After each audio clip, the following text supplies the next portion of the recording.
Assalamualaikum warahmatullahi wabarakatuh.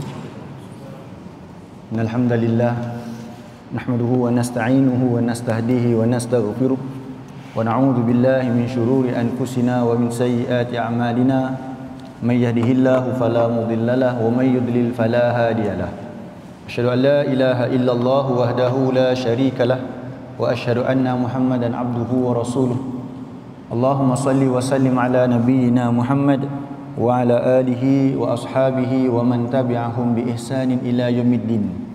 Allahumma anfa'na bima 'allamtana wa 'allimna ma yanfa'una wa zidna ilma. Subhanaka la 'ilma lana illa ma 'allamtana innaka antal 'alimul hakim. Allahumma amin. Yang berusaha dan pengurusi serta ahli jawatan kuasa kerja masjid Imam Syafi'i yang kita muliakan lagi kita hormati, ustaz-ustaz, ustazah-ustazah, tuan-tuan imam, tuan-tuan bilal yang kita muliakan, seterusnya seluruh muslimin, muslimat, hadirin, hadirat yang dikasihi sekalian. Alhamdulillah kita bersyukur kepada Allah SWT, hari ini kita dapat bertemu lagi untuk kuliah tadabbur Quran kita. Dan kita masih lagi membincangkan mukadimah sebelum kita masuk surah Al-Fatihah, iaitu lafaz isti'adzah. Lafaz isti'adzah ini adalah lafaz yang lafaz perlindungan kepada Allah daripada syaitan yang dirajam, iaitu a'udzubillahi minasyaitonir rajim. Kenapa kita memulakan Al-Quran dengan membaca isti'adzah? Dalilnya adalah surah 16 ayat 98 ni. Tuan-tuan, itu kita ulang sekali lagi. Buka surah 16 ayat 98.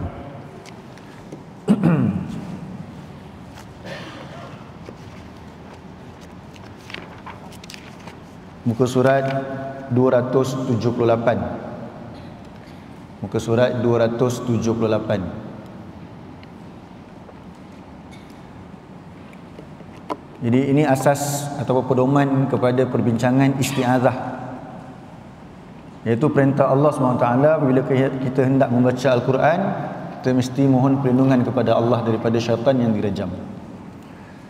Baik, jumpa tak muka surat 278 ayat yang ke-98 surah An-Nahl. Namanya surah 16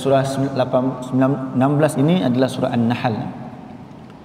A'udzu billahi minasyaitonir rajim. Fa idza qara'tal Qur'ana fasta'idz billahi minasyaitonir rajim.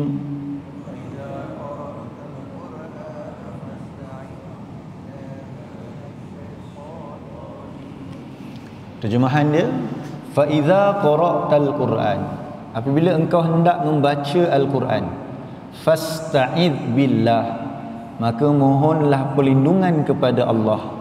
Mohonlah perlindungan kepada Allah minasyaitonir rajim, daripada syaitan yang terkutuk ataupun daripada syaitan yang direjam. Jadi sebab itulah sebelum kita nak tadabbur surah Al-Fatihah, kita sama-sama menghayati dulu perintah Allah, iaitu a'udzubillahi minasyaitonirrajim. Dalam tajuk ini kita pecahkan kepada 4 persoalan. Persoalan pertama adalah siapakah aku? Sebab terjemah dia aku berlindung. Jadi siapa aku? Sebab ingat tuan-tuan, bila kita kata tadabbur, ada 2 perkara penting. Jadi saya akan ulang peringkat awal ni kuliah, kita akan ulang-ulang sampai tertanam dan terpahat. Maksud tadabbur tu, tadabbur adalah mesti kita membaca satu ayat hingga ke hujung. Sebab perkataan tadabbur lahir perkataan dubur, ataupun lahir daripada perkataan dubur. Dubur ni hujung. So bila kita baca satu ayat, baca sampai hujung dengan pemahaman, dengan pengertian dia. Lepas tu, lepas tadabbur tu kita baca sampai hujung, sampai dubur ayat, kemudian kita tadbir. Tadbir, iaitu apa dia? Urus. So sebab itulah a'udzubillahi minasyaitonirrajim ni pertama sekali kita nak faham dulu makna dia. Jadi untuk faham makna ni, kita bincangkan 3 persoalan. Yang pertama, siapa aku? Yang kedua, siapa Allah? Yang ketiga, siapa syaitan? Kemudian persoalan keempat ni adalah resolusi dia. Bagaimana kita nak supaya yang kita berlindung itu kepada Allah, Allah perkenankan. Iaitu yang keempat adalah siapakah orang-orang yang Allah akan pelihara dia daripada syaitan. Jadi bukanlah kita hanya minta tapi kita tak tahu apa kita nak minta. Sebab tu antara adab berdoa, apa dia adab berdoa antaranya, kita kena sedar apa yang kita minta tu. Jangan sampai kita sebut tak tahu apa-apa. Ihdinas siratal mustaqim contohnya. Tunjukilah kami jalan yang lurus. Jalan yang lurus tu apa dia? Kita fikir, cari jawapan dia. Petunjuk tu apa dia? Jadi kita tanya soalan tu baru kita jelas apa kita minta. Rabbighfirli warhamni, kita baca dalam solat. Tapi kadang-kadang kita tak tahu makna dia, rugi. Sebab tu yang pertama sekali kita nak memahami ayat sampai ke hujung, kemudian tadbirkan, urus. Sebab setiap doa yang kita minta tu dia ada syarat untuk diperkenankan. Ada syarat untuk diperkenankan. Okey. Bila kita dah bincang dah pada kuliah-kuliah yang lepas, kita dah selesai bincang dua persoalan. Pertama, siapakah aku? Siapakah aku?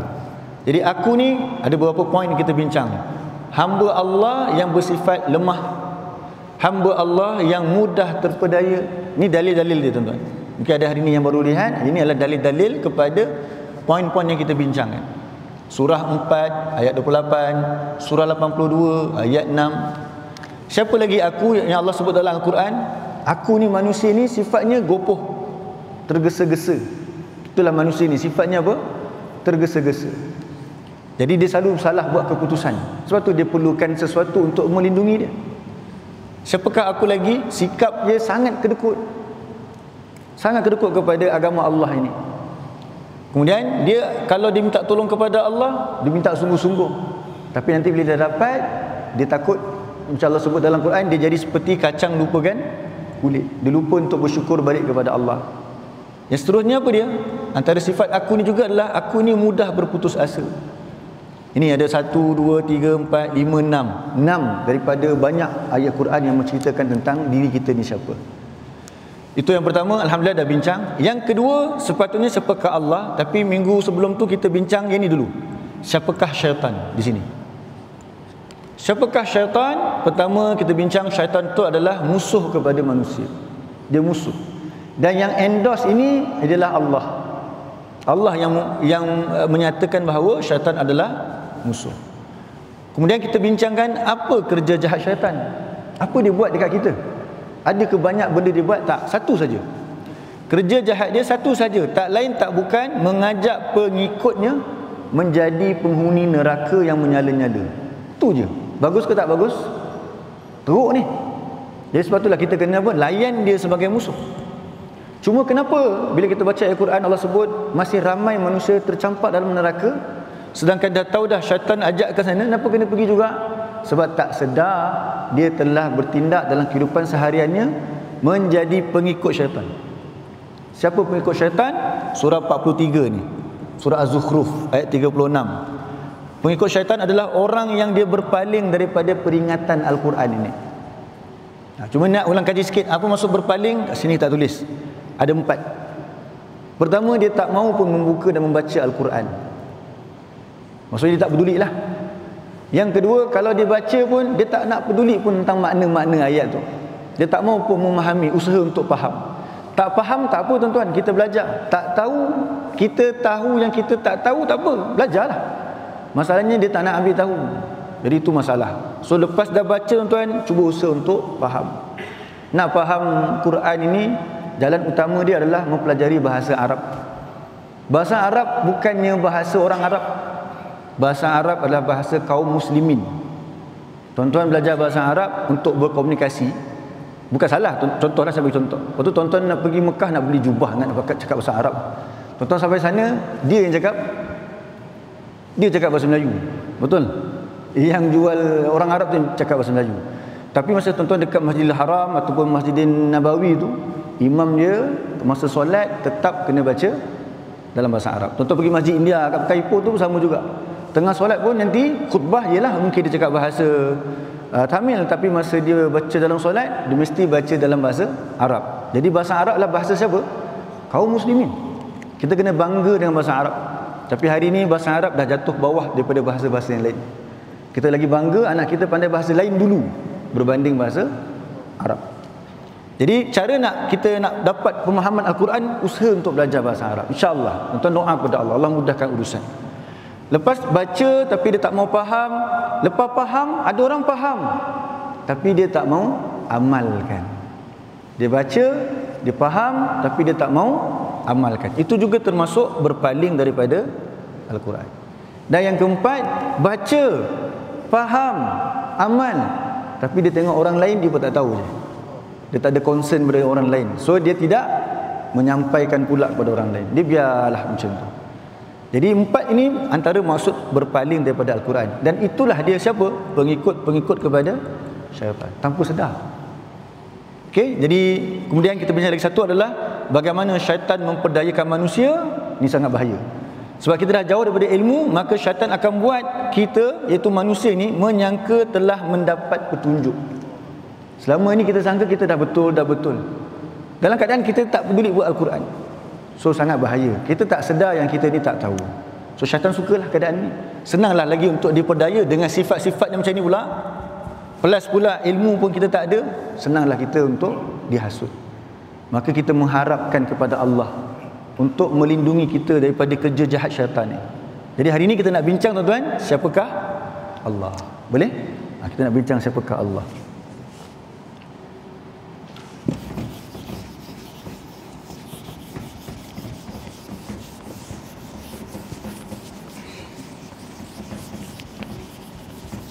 Baik, ini persoalan yang kedua sepatutnya, tapi kita letak ketiga.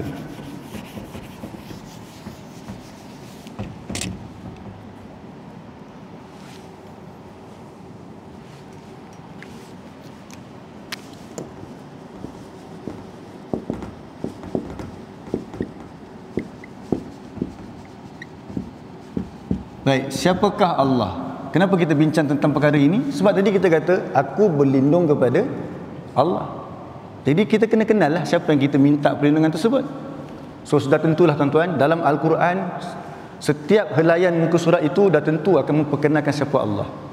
Tapi untuk memudahkan perbincangan kita, tuan-tuan hanya rujuk satu surah saja, iaitu surah An-Nas, surah ke-114 ayat 1, surah 114 ayat 2, dan surah 114 ayat 3. Muka surat belakang sekali.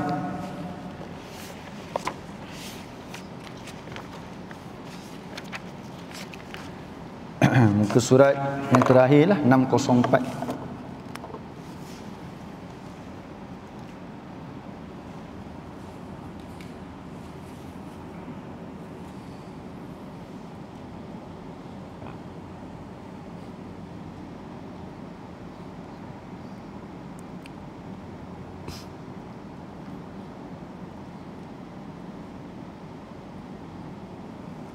Baik, kita baca satu persatu ataupun kita baca tiga terus daripada ayat ni. Tuan-tuan pun tahu insya-Allah ayat ni. A'udzubillahi minasyaitonirrajim. Bismillahirrahmanirrahim. Qul a'udzu birabbin nas, malikin nas, ilahin nas. Okey, kalau kita dah terjemah a'udzu billah tu, kita tahu dah apa maksud a'udzu. Aku berlindung. Kita dah bincang juga kenapa aku. Tuan-tuan ingat balik tak? Aku hamzah di awal kalimah, huruf akhir baris dhammah. Jumpa hamzah dekat depan, dekat huruf terakhir dia baris dhammah, itu aku dah. Arka'u, aku rukuk. Afhamu, aku faham. Ashkuru, aku bersyukur. Nampak? A'udzu, aku berlindung. Jadi sama surah An-Nas tadi. Kul maksudnya katakanlah. A'udzu, aku berlindung. Bi itu kita terjemah apa bi? Bukan dengan, kepada. Aku berlindung kepada Allah. Itu lafaz isti'azah yang ni. Lafaz isti'azah dalam surah An-Nas dia tak sebut Allah, tapi dia perkenalkan siapa Allah. Dalam lafaz surah An-Nas, Allah perkenalkan kita dalam bentuk pendidikan kepada kita siapakah Allah. So yang pertama Allah kata Rabbin Nas. Siapakah Allah? Yang pertama sekali adalah ia adalah Rabb kepada An-Nas, manusia. Yang kedua, Malikin Nas. Malik apa? Malik raja. Raja bagi manusia. An-Nas tu manusia lah tadi. Rabb manusia. Dan yang ketiga,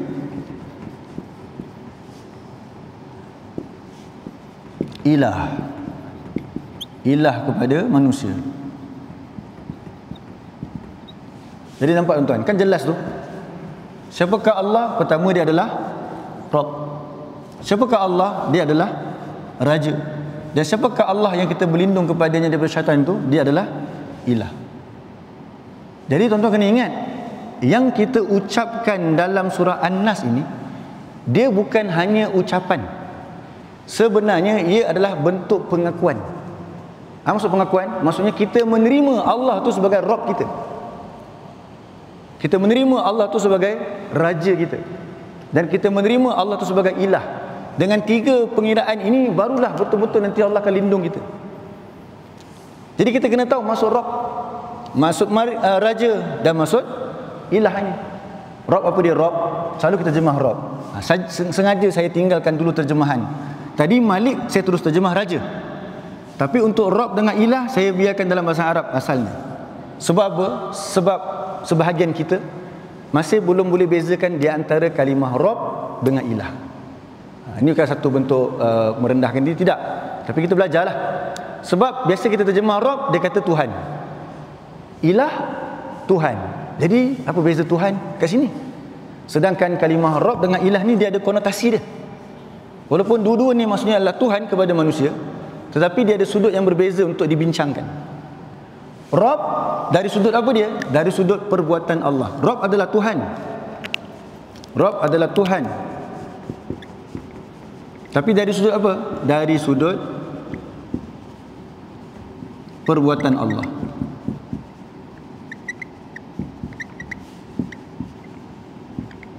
Ilah pun Tuhan juga, tapi dari sudut perbuatan manusia kepadanya.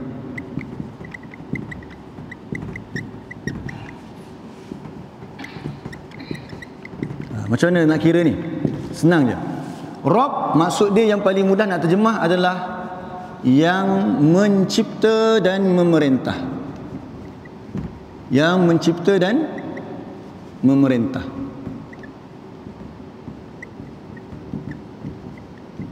Adapun Ilah, terjemahan dia adalah yang diabdikan diri. Yang diabdikan diri. Atau bahasa Arab juga sebut dia sebagai Al-Ma'bud.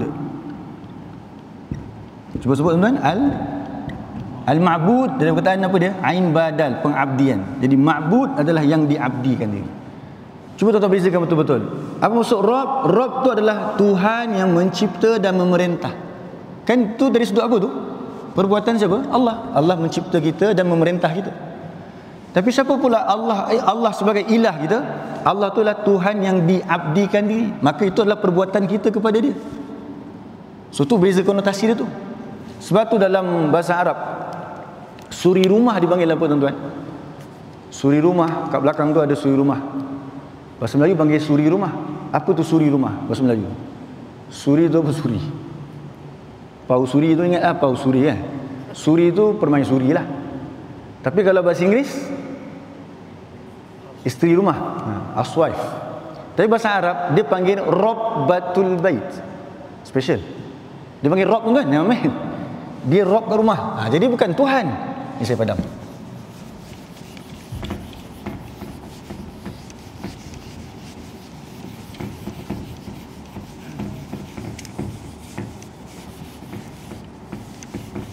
Bahasa Arab, suri rumah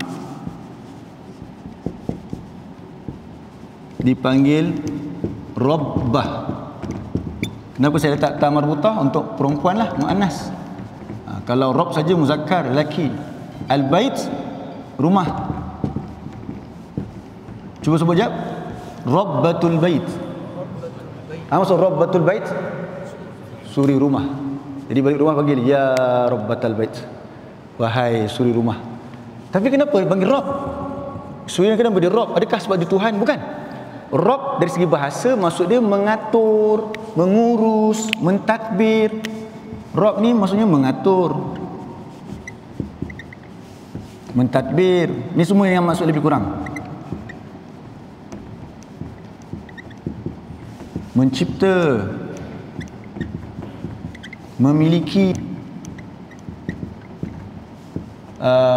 memerintah.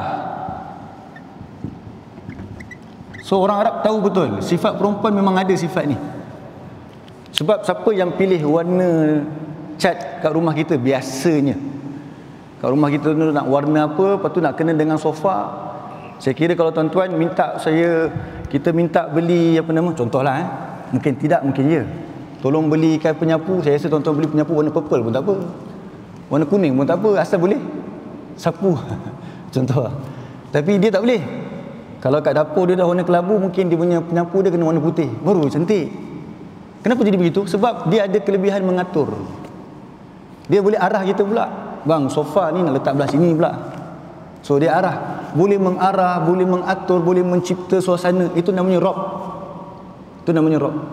So sebab itulah bahasa Arab panggil dia sebagai Rabbatul Bait. Tapi tuan-tuan pun Rabb juga. Rabbul Bait, buang ta tu, pemilik rumah. So pemilik juga maksudnya Rabb. Jadi sekarang bila kita kata Rabbun Nas, maksud dia apa? Dialah yang mengatur manusia.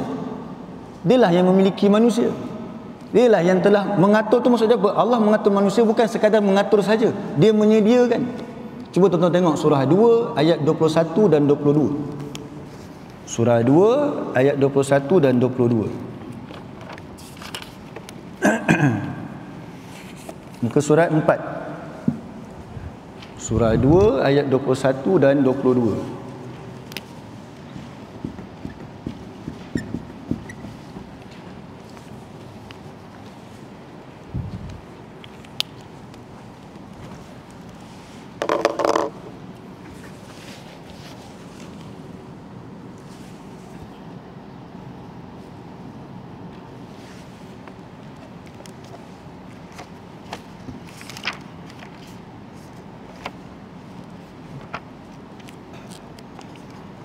Muka surah 4.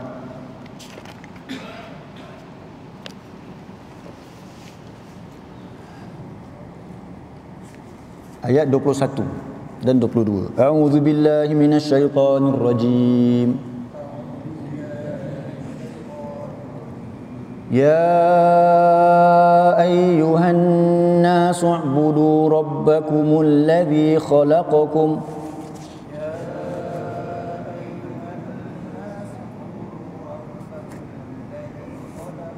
وَالَّذِينَ مِنْ قَبْلِكُمْ لَعَلَّكُمْ تَتَّقُونَ.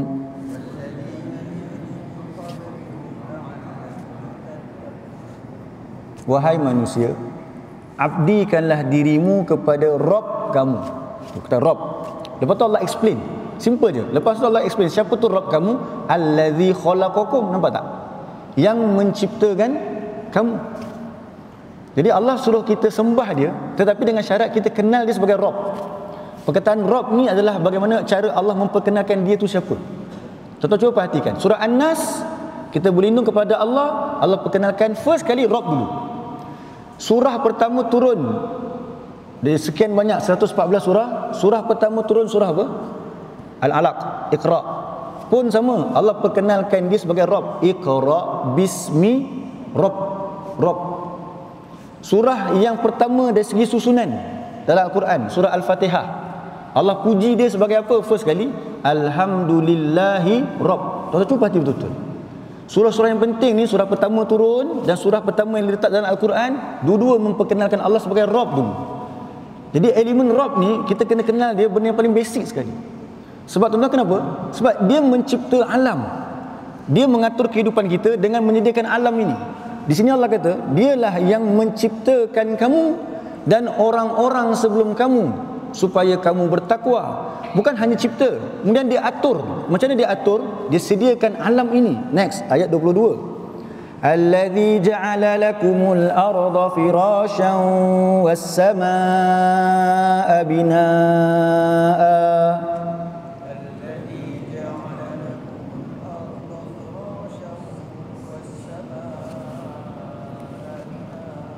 وأنزل من السماء ماء فأخرج به من الثمرات رزقا لكم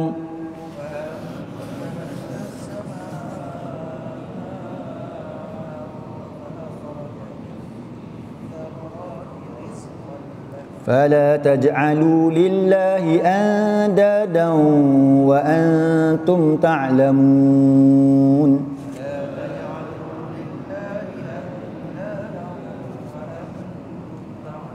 Siapakah Rabb yang mencipta kamu dan orang-orang sebelum kamu itu? Dia adalah Tuhan yang telah menjadikan untuk kamu. Kalau orang tanya macam mana Allah mengatur kehidupan kita, Allah telah menyediakan, telah menjadikan untuk kamu akan bumi ini dalam keadaan terhampar. Apa maksud terhampar? Tuan-tuan macam kapet. Kalau kita beli mula-mula dia bergulung-gulung. Tuan-tuan nak berjalan macam mana kalau kapet tu bergulung-gulung? Tapi kalau kapet tu dah terhampar, tuan-tuan jalan dengan mudah. Allah nak beritahu apa dia? Kamu duduk kat muka bumi ini sangat mudah sebab aku seolah-olah dah hamparkan dah bumi tu. Jadi apa yang ada pada bumi, tuan-tuan nanti kita tadabbur masa Alhamdulillahi Rabbil Alamin tu nanti. Tapi saya sebut secara spontan saja. Apa Allah sediakan dekat bumi ni, laut dan juga daratnya, dengan sumber makanan kita, dengan apa saja, dengan tempat menetap kita. Gunung ganang sekeliling kita ni pun ada manfaat dia. Kalau tak ada gunung ganang ni, kita akan kena ribut bila-bila masa saja. Kalau tak ada gunung ganang ni, kita akan kena gempa bumi bila-bila masa saja. Tapi Allah mengatur dengan cantik. Disediakan bagi kamu bumi dalam keadaan terhampar. Bukan bumi saja, was-sama, dan langit sebagai binaan yang tergantung di situ. Yang daripadanya apa? Wa anzala minas sama'i ma'an. Yang Allah turunkan daripada langit itu apa dia? Air. Air ni satu benda yang kita dah biasa tengok. Akhirnya kita lupa nak bersyukur tentang air. Kita lupa selalu. Tengok baru ni, baru kena sikit dalam WhatsApp kita, tong-tang bincang air. Kena kita Meru Perdana kena dalam 6 jam macam tu je. Kami sebab semakuan asrama, lepas yang 10 orang dah mandi, yang belakang tak apa. Tapi tak apalah, pukul 1 ada balik dah. Ikarat sikit tu nombor 2 lah. Bayangkan kalau tak dari langsung. Ataupun tuan-tuan, air yang turun dari langit itu Allah ubah dia kepada masin je. Turun tapi masin je. Tuan-tuan faham? Dalam Quran memang Allah sebut, kalau Allah turunkan air tu masin, apa jadi kat kita? Mati semua. Air ada tapi masin. Sebab kita pun belajar kat sekolah, air hujan tu kebanyakannya tersejat daripada air laut. Air laut masin. Tapi bila dia turun, Allah tak jadikan dia masin. Boleh tak Allah jadikan dia masin? Boleh. Kat mana kita nak minum tuan-tuan? Kita mana minum air masin? Pokok pun akan mati. Kita punya besi-besi pun akan berkarat. Cukuplah kalau Allah tukar je air itu menjadi masin. So betapa besarnya nilai air itu. Wa anzala minas sama'i ma'an fa akhraja bihi minats thamarat. Disebabkan air itu keluar, air yang jernih itu keluar, keluarlah pelbagai jenis buah-buahan. Kita ada durian. Durian yang sama, tetapi berapa type durian dalam Malaysia ni? Beratus. Lepas ada musang king, ada pula musang queen. Kan? Macam-macam orang ubah-ubah, tapi buah yang air yang sama, rasa dia beza-beza. Kita ada rambutan anak sekolah, guru besar tak ada. Anak sekolah apa lagi? Macam-macam. Belimbing, ada belimbing yang kecil, belimbing yang besar, tapi air yang satu. Siapa yang atur ni? Kalau langit pula tadi, bintang dengan matahari yang cantik tu, siapa yang atur? Sebab itulah Allah letak dalam surah An-Nas, Allah perkenalkan dia Rabb dulu. Kalau tak diperkenalkan Rabb, manusia susah nak terima Allah tu sebagai raja dia. Sebab tu bila manusia mentaati selain daripada Allah, kita pelik. Sebab pelik, sebab apa yang orang tu buat kepada dia sampai dia taat kepada orang tersebut. Tengok Allah sebut dalam surah Luqman, surah 31. Buka surah 31.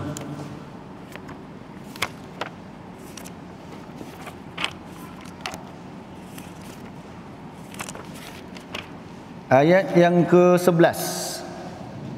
Muka surat 411. Muka surat 411. Surah 31 ayat 11.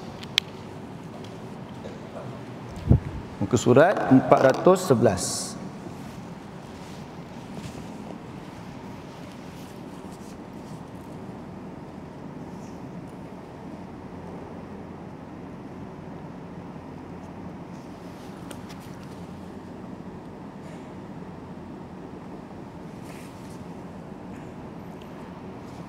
A'udzu billahi minasy syaithanir rajim.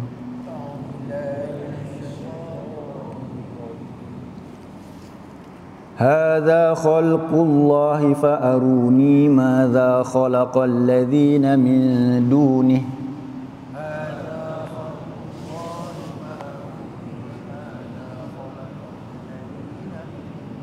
balidh zalimuna fi dhalalim mubin.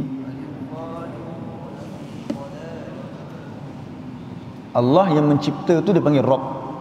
Dan perkataan Rabb lebih luas daripada mencipta. Rabb mengatur, mencipta, mentadbir, mengarah. Jadi macam mana Allah mengatur hidup kita tadi? Allah sediakan langit dan bumi, tuan-tuan. Besar ke kecil? Besar sangat. Dan semua tu Allah jadikan untuk siapa? Untuk manusia, bukan untuk malaikat. Bukan untuk ikan. Allah cipta ikan tu untuk manusia. Allah cipta pokok tu untuk manusia. Allah cipta bintang tu untuk manusia. Semua tu untuk manusia.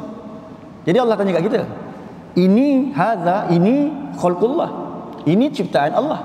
Sekarang Allah kata, fa'aruni madza khalaqal ladzina min duni. Sekarang beritahu dekat aku, apakah ciptaan daripada orang yang selain daripada Allah, yang kamu puja dia pula. Sekarang ni aku yang bagi semua tu, tapi kamu tak taat kepada aku, kamu puja yang lain. Jadi kenapa jadi begitu? Allah tanya, sekarang ni kenapa kamu puja dia? Perbandingan dia adalah siapa yang paling berkuasa sekarang ni. So Allah mencipta semua, tapi dia tak cipta apa-apa, kamu boleh taat dekat dia. Sebab itulah kita nak berlindung kepada Allah ni, nak rasa gurun ni, kena kenal dulu dia sebagai Rabb, supaya kita rasa tunduk. Selagi kita tak kenal Allah sebagai Rabb, kita akan tunduk pada lain. Sebab tu bila bincang tentang ketundukan ni, Allah tanya persaingan dia tu, dia buat apa untuk kamu? So dari segi apa tu? Dari segi penciptaan, pengaturan, itu semua adalah Rabb. Sebab tu kalau tidak ada kenal Allah sebagai Rabb, kita tak mungkin akan terima Allah sebagai ilah ataupun sebagai raja. Jadi tuan-tuan tengok surah An-Nas, utama sekali Allah perkenalkan dia sebagai Rabb. Bila kita rasa hebatnya Allah, betul tak? Kalau macam tu baik kita berlindung kepada Allah lah. Berlindung kepada Allah daripada siapa? Syaitan. Sebab tu kalau kita berdoa, tuan-tuan, kita akan sebut Ya Rabb. Kita sebut Ya Ilah. Kita sebut apa? Ya Rabb. Kenapa Ya Rabb? Sebab Rabb tu mengatur, mencipta, mentadbir, sesuai perkataan tersebut. So bila kita rasa keagungan Allah dari sudut Rabb, jadi dia pergi kepada pengenalan yang seterusnya, step kedua. Bila manusia rasa Allah tu Rabb, jadi dia rasa Allah tu patut ditaati. Kan raja? Raja ni apa dia? Satu, kita raja ni sepatutnya dia memelihara, dia menjaga. Kita kata apa? Raja payung rakyat. Kita hormat raja kita sebab dia kena lindung kita. So dia ada kuasa, dia boleh arahkan tentera, dia boleh jaga kita. Sekarang bila kita terima Allah sebagai Rabb, automatik kita akan terima Allah tu sebagai apa? Raja kita. Tapi apa bukti kita terima Allah sebagai raja? Apa bukti kita terima Allah sebagai raja? Raja mestilah ada perintah-perintah dia. Sekarang perintah Allah di mana? Soalan dia. Perintah Allah adalah Al-Quran. Kalau betul kita dapat perlindungan kepada Allah daripada syaitan, maka syarat kedua mesti terima Allah tu sebagai raja. Bukti terima Allah sebagai raja adalah taat kepada undang-undang dia. Apa undang-undang dia? Al-Quran. Kalau kita dekat negara kita ada kita punya perlembagaan dan undang-undang, kena taat. Itu tanda kita taat kepada raja kita, raja dan negara kita. Sekarang apa bukti kita taat kepada raja bagi sekalian raja? Tak terbukti. Tak terbukti, gagal lah. So kita kena buktikan. Sebab tu saya cakap tadi, bila kita ucap a'udzu birabbin nas, malikin nas, ini bukan sekadar ucapan. Ia adalah sebenarnya lafaz pengakuan yang kita betul-betul terima dia sebagai Rabb tadi. Kita terima dia sebagai raja pula. Bila dah terima dia sebagai raja, tuan-tuan, raja saja tak cukup.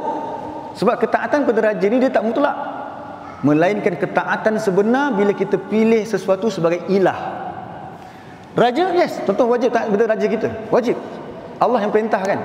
Atiullah wa ati rasul wa ulil amri minkum. Taat. Benda yang makruf taat.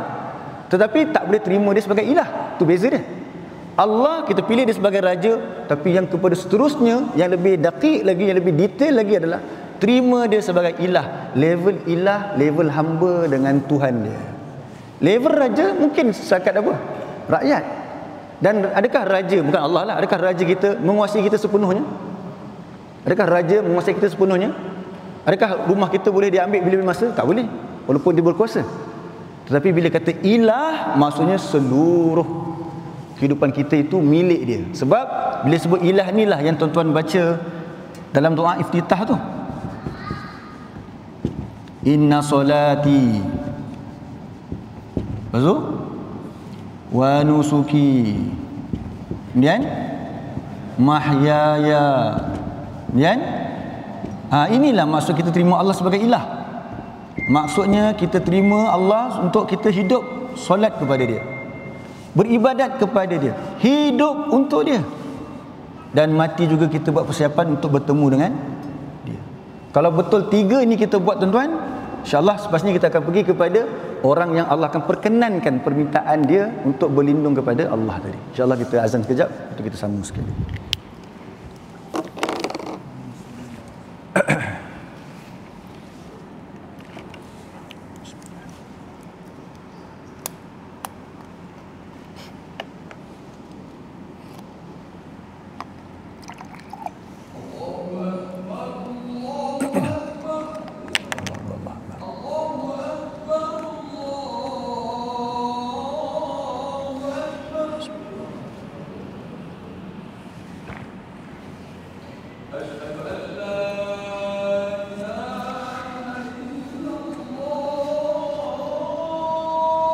Asyhadu an la ilaha illallah.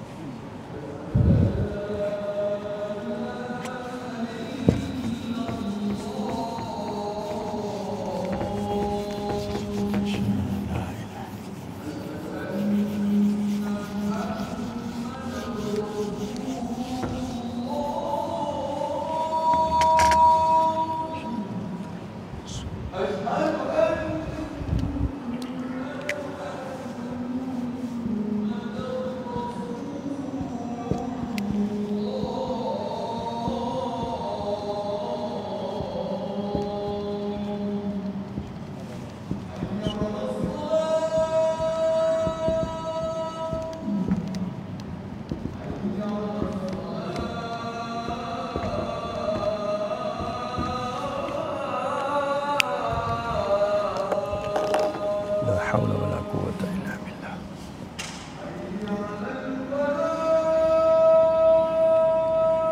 La haula.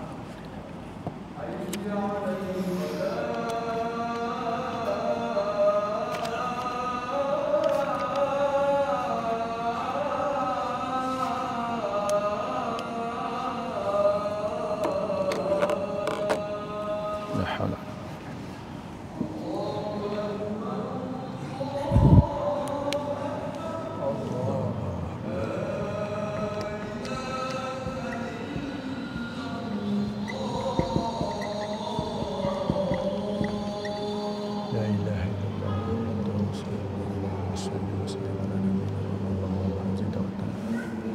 آتي محمدا الوسيلة والفضيلة وأعطه مقاما محمودا إنك لا تخلف الميعاد رضيت بالله ربا محمد رسول الله والإسلام دينا.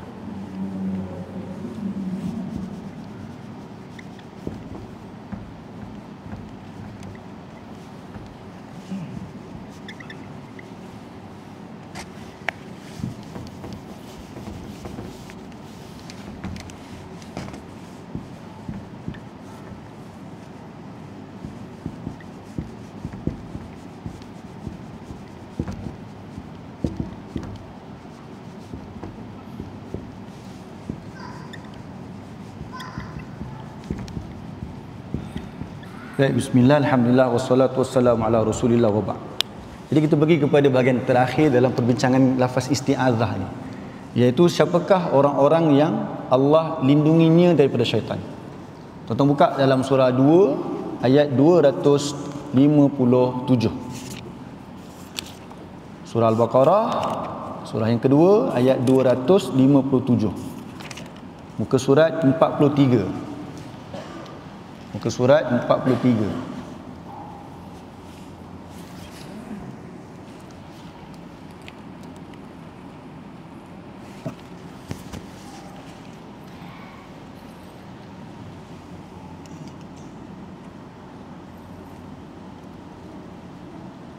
Surah Al-Baqarah ayat 257, ayat muka surat 43. Kita ambil bahagian awal saja ayat tu.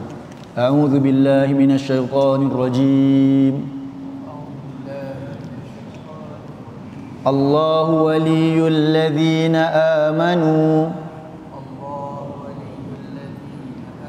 yukhrijuhum minadh dhulumati ilan nur. Jadi Allah adalah pelindung kepada orang-orang yang beriman. Jadi kita sedang buat apa? Kita sedang berlindung kepada Allah daripada syaitan dirajam. Siapa orang yang Allah jamin dia Allah akan lindung? Orang yang beriman. Allah janji untuk lindung orang beriman sebab Allah takkan memungkiri janji. Allahu waliyul ladzina amanu. Allah adalah pelindung kepada orang yang beriman.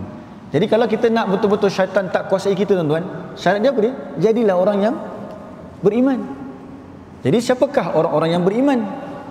Surah 8 ayat 2. Siapakah orang-orang yang beriman?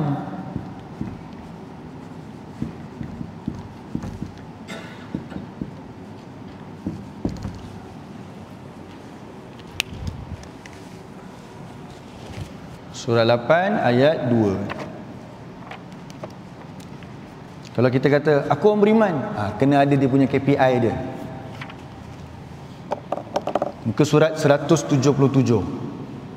Muka surat 177.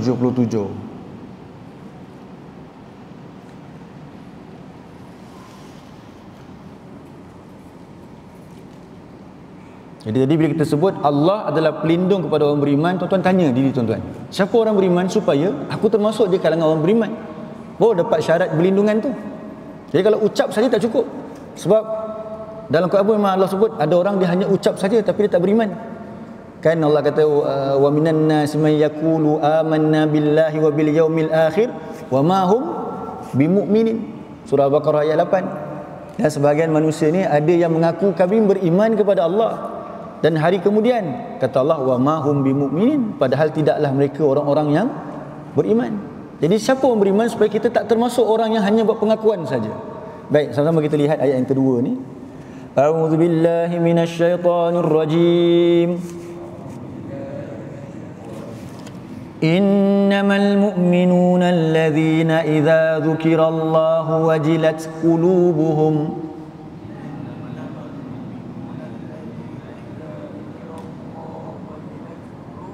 wa idza tuliyat 'alaihim ayatuhu zadatuhum imana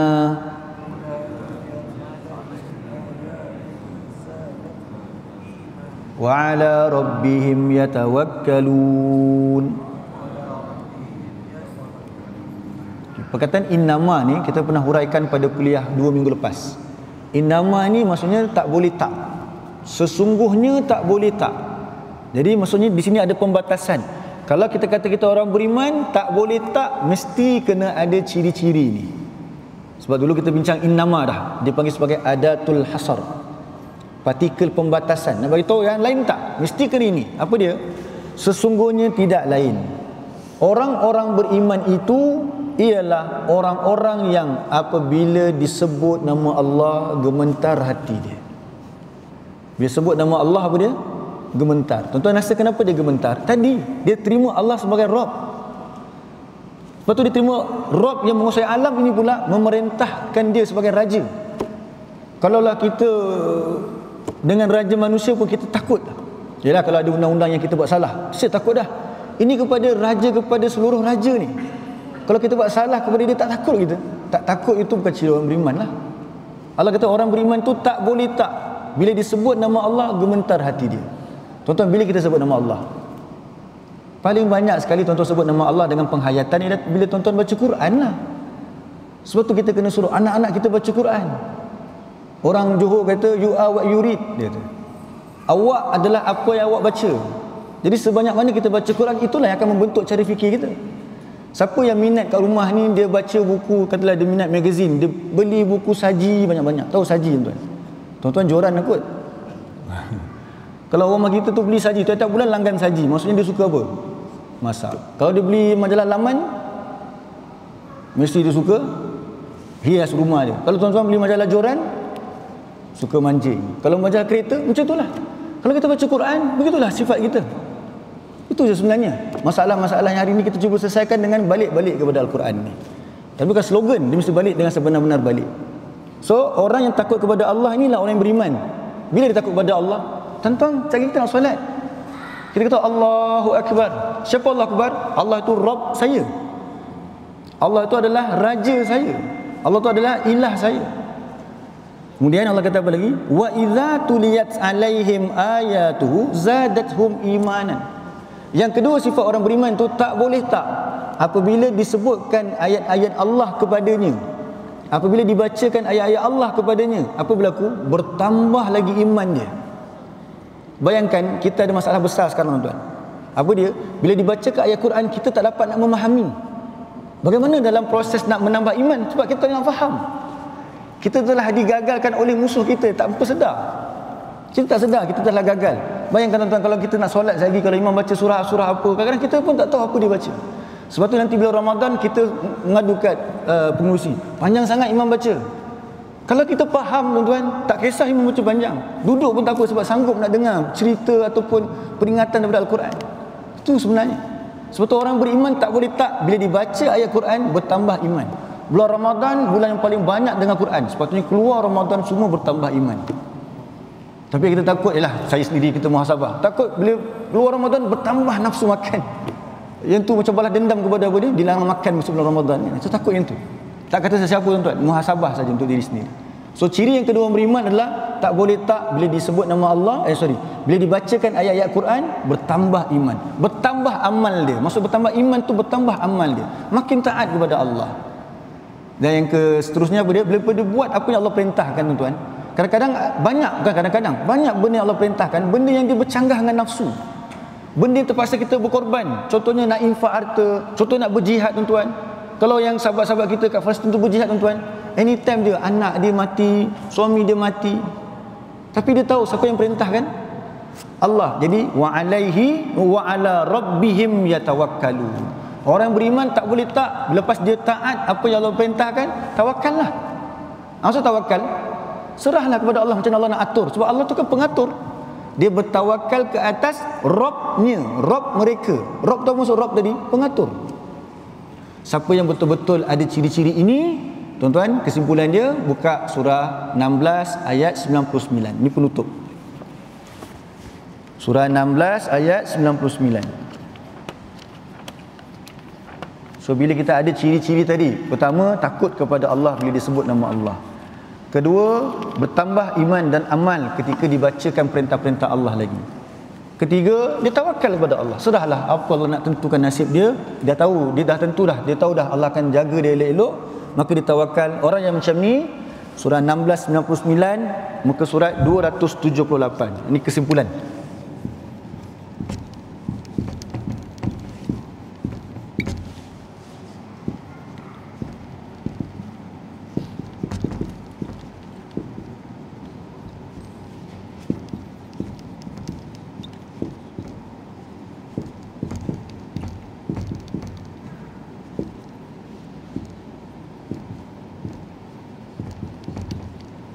Okey, muka surat 278 ayat 99.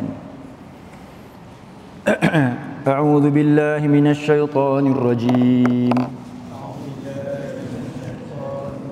Innahu laisa lahu sultanun 'alal ladzina amanu wa 'ala rabbihim yatawakkalun.